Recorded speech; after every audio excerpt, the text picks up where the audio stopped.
Movies and games, technology too. It's Markus talking nerdy to you. Some other musical stuff. To the surprise of no one who listens to this podcast, I went out and bought a new fancy PlayStation VR 2 headset. I've owned it for about a month now, so I'm just going to give a quick overview of my impressions with it. So the way I'm going to structure this is just a pro section, a con section, and just some closing thoughts. One thing I'm not really going to go into is the games, unless it particularly relates to certain features or points that I'm going to talk about. Though just for the record, half the reason I bought it was for Firewall Ultra.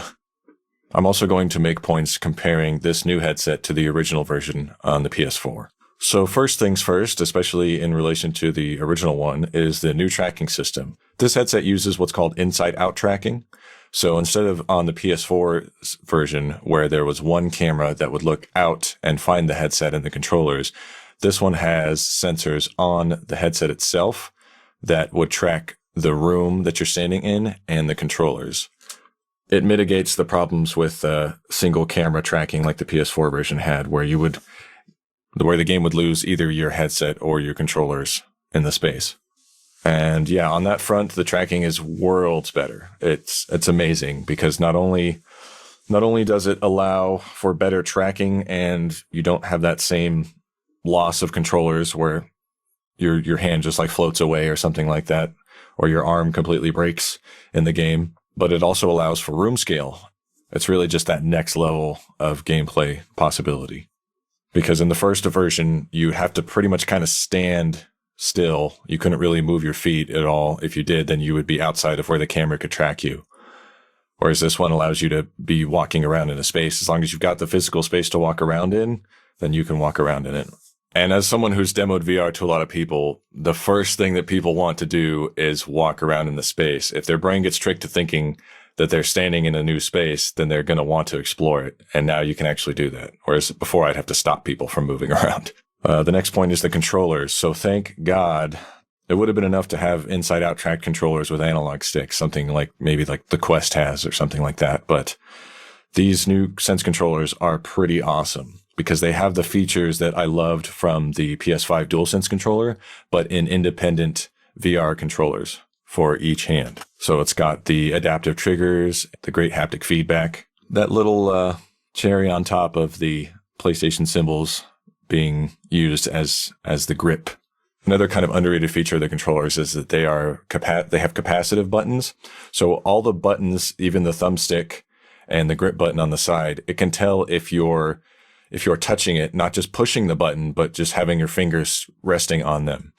Different games take advantage of this differently. One of my favorite examples is in Resident Evil 8. There's multiple different control schemes in Resident Evil so that you can tell the game that you want to hold an object that you're grabbing at. One of the settings is called the touch setting. So instead of holding a button down, as long as you're holding this item, as long as your fingers are just touching where they would naturally be touching if you were holding that object. If you were to open your hand, you would drop the object.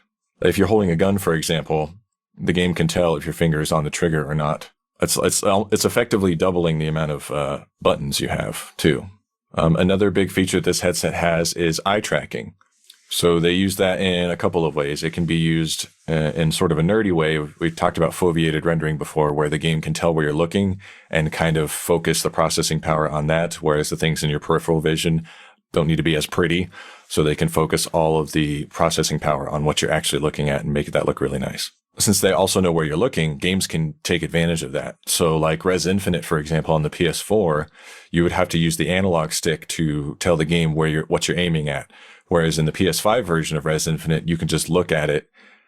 It cuts down that time of like what you're thinking to what you want to happen on the screen. And it's just very cool. My scores went up exponentially on that game. And if you think about it, it's a lot more of a natural thing, especially for people who don't play video games, to just look at what you want to shoot and then just push a button to shoot it. Or, the person you want to talk to or the thing you want to interact with. You don't have to solve all your problems with violence, Markus. Another great feature about this new headset that I don't really hear a lot of people talking about is the light blocking ability. It has a new rubber silicone shade around the visor that really blocks out the light. So on the PSVR 1, you could if you look down at your nose, you could see the floor. Whereas this one wraps around your complete vision and completely blacks you out. So it's a bit more immersive that way. The headset itself vibrates.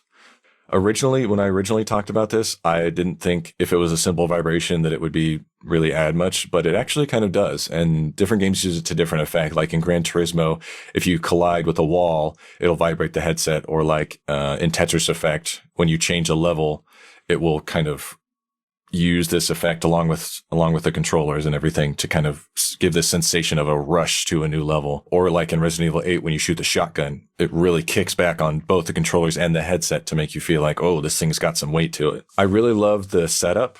It was very intuitive and really well done. I love that it's a single cable, which is pretty large. You no longer have that processor box that you have to deal with. There's a dedicated USB-C in the front of the PlayStation for it. It's a lot easier to get in and out of VR. And then the play space setup was really cool. It's kind of the same thing that you do on PC setups where you use the controllers to draw an area around. But since it has the cameras on the front, it can see your play space, and there's a pass-through function, which is also incredibly helpful. And I love having that. So you don't have to take the headset off to see around you. You just push the button on the bottom, and it uses the cameras to let you see around you. I mean, it's good enough to even like check if I have like a message on my phone or anything like that, or find the TV remote and up the volume or things like that. Helps you find your controllers. Or if you're one of those people who actually has friends or children who actually need something from you outside of the game. And the resolution is good enough to do most things. I mean, I couldn't, for example, like sit there and be on my phone like as if I didn't have the headset on. It's not in color or anything either, but it's good enough to, grab a drink or grab the remote. Or I actually use it to adjust my steering wheel and my pedals without having to take the headset off, which is really nice, and plug things in. The pass-through camera is a really underrated feature. It's something I appreciate a lot. Again, kind of going with the ease of setup is if you just put on or take off the headset and you're in a game, that can be enough information for it to just deactivate or reactivate the VR mode, which is really nice. I know a lot of games on the PS4 that had a different version. You'd have to either like close the game or go back to the main menu to swap modes. So that's kind of cool. The IPD slider is nice to have because not everybody has the same type of face. So that's always a welcome feature. Though I do wish it worked similar to how it works on my Reverb G2, where as you're adjusting it, it shows a number that you're adjusting it to, so that, if you're showing it to multiple people, you can reset it to where you need it. But that can be patched in software in the future. And then also with the setup, with the play space setup, is the Guardian system is nice to have. It lets you know when you're approaching your play boundaries, and you can change the settings on that too. You can set the floor height. In case it's not reading that correctly. Of course, it uses the little PlayStation symbol motif to show you your play space area. And the other thing about the pass-through camera is you can also kind of use it to determine if your play space has enough light for the system to work. I like that you can set up different play areas too. So if like you take it to someone else's house or you got a different room you're going to set it up in. Another smart thing about the software they had is I think it kind of should be on by default, but because some people might not know about it, but there's a setting that makes your TV display a lot smaller and a lot dimmer so that it doesn't confuse the tracking system, because the TV is obviously a super bright light source that might overwhelm the sensors. So there's a little border that it will put around your TV feed that shows people what you're looking at, what they call it a social feed, I think, on the original one, so that the camera doesn't get confused for any reason by the TV itself. A really, really big thing for me is the increased field of view and the new display. For reference, I also own the HP Reverb G2, and it's not quite as clear as that, but compared to the first PSVR, it's an amazing difference. Just the resolution increase, the field of view increase, which is how much of the game that you can see when you get inside there, and less of a ski mask or a periscope effect.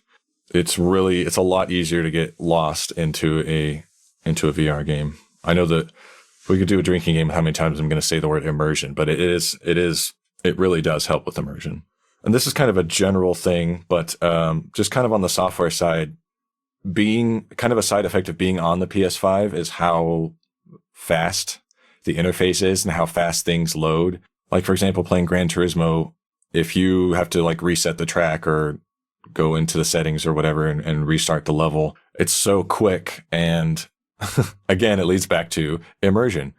Loading screens are kind of even worse in VR in a way, because, you're used to being around this 3D space, and then suddenly you're taken off to this black screen with maybe an icon or some text that's right in front of you, and it makes you very aware that you're in VR.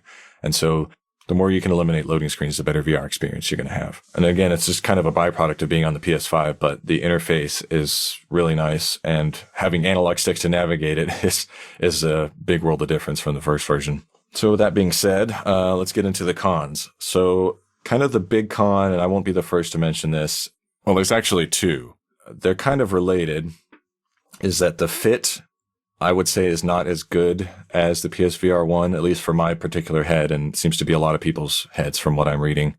It doesn't seem to stay in place as well as the first version did. And that's something that they really just knocked it out of the park on the first version, is the comfort and the fit of it. Now, I know this one, the front piece weighs more, and maybe that has something to do with it, and they just need to add more weight to the back to balance it or something. I know I have a friend who modded his to put a different back piece on it, and that seems to stay in place for him. And sort of related to the fit is the sweet spot. So it's kind of hard to explain for someone who hasn't used a VR headset before, but when you put on a VR headset, obviously there's a screen in that front part, and there's lenses, and different lenses and different screens and different setups have a bigger or smaller, what they call a sweet spot, which is where everything is perfectly in focus and crisp and clear like it's supposed to be.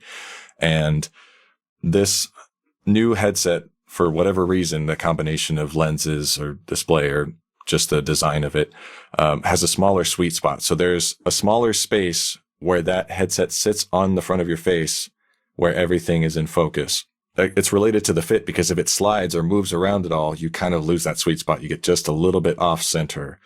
Maybe this metaphor will make sense if somebody's ever sat in front of a sound system or a speaker, and then you kind of move off to the side of it.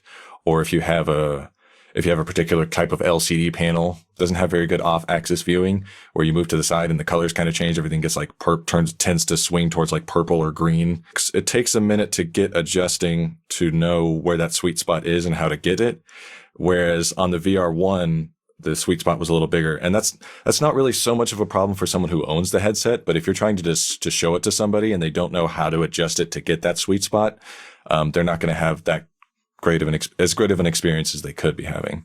So it's not a huge deal, and I don't really think they can fix that with the software. It seems like maybe some hardware revisioning could fix that. But I've also heard some people's impressions online of saying the headset is blurry, and I think that might have a lot to do with some of those reports, is they don't know how to get that fit, because it takes a bit of finagling to know exactly how to wear it to get it. And also, if they don't know about IPD adjustment and stuff, I'm sure that has an effect as well.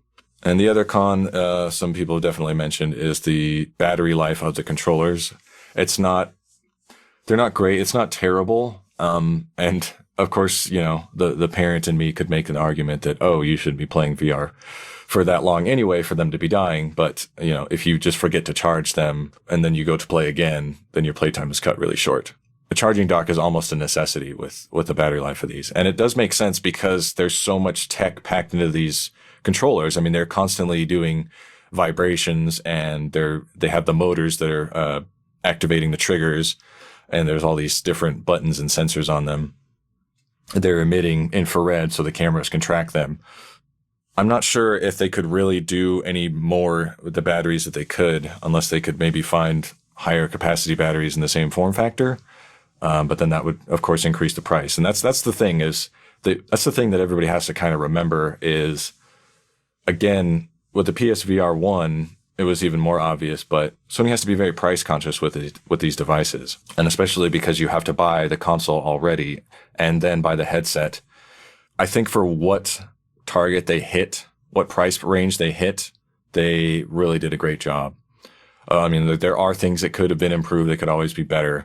But for what they've got, the package they've got, it's pretty stellar, in my opinion. So I mentioned the light blocking ability as a positive thing, and it is a positive thing unless you're the kind of person who really likes to do things IRL while you're in VR. I know a lot of people like to smoke or eat or whatever while they're playing, and that's not as easy to do with that light blocking. I mean, you do have the inside out camera, like I was saying, but the thing sits so close to your face, especially if you want to maximize the FOV, the field of view, that you don't really have the same, I don't know, face accessibility as you did with the original headset. But I guess that depends on your use case. For me, it's a net positive, but just something to note. And now just kind of for some closing thoughts. Now, obviously, I'm not a software developer, but I would think that there might be some way to mitigate that sweet spot and fit area. There kind of is already in the software, but it doesn't do it every time. It only seems to do it once when you set it up, of using the eye tracking to kind of making sure that you are in that area where the eye tracking works and finding that sweet spot where everything is in focus. I think they could kind of do that anytime you put it on. It can make sure that you're in the right sweet spot. And then maybe that could be something that you disable, but it's enabled by default. I think that could be pretty helpful in sort of mitigating that issue. Just aesthetically, I love the design of it. It's great that it matches design language that they've got for the PS5. The cinematic mode works a bit better than it did on the PS4 version.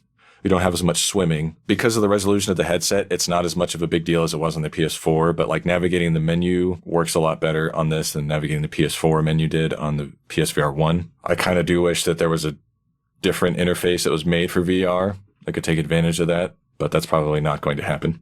There's a lot of really cool tech in this headset that I hope a lot of developers take advantage of. I completely understand why they can't just port over a bunch of PS4 VR games into PS5, because the tracking system is fundamentally different.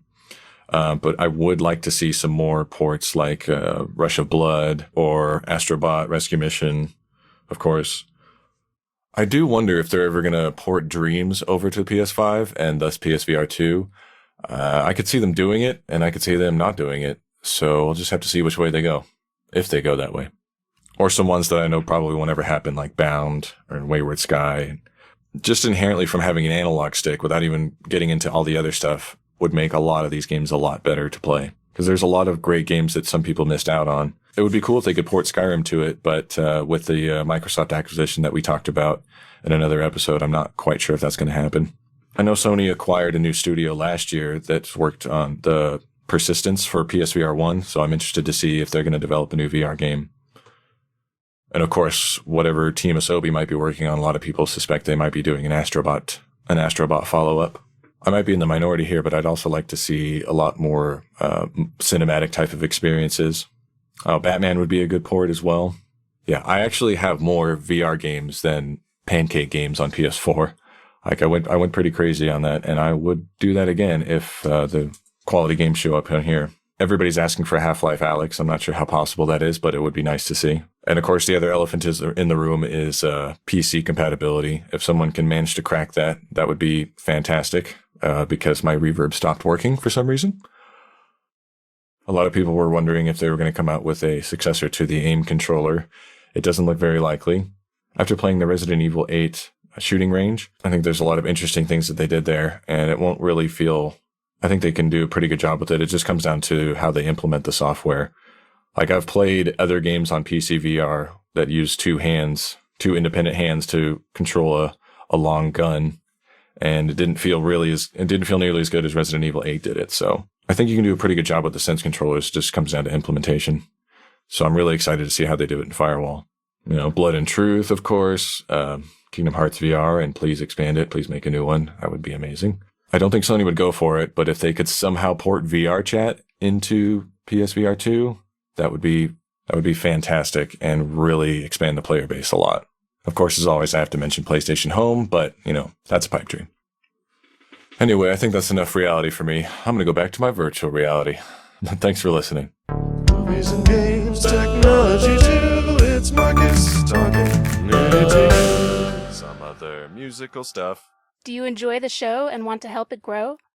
Don't hesitate. Like, share, and donate.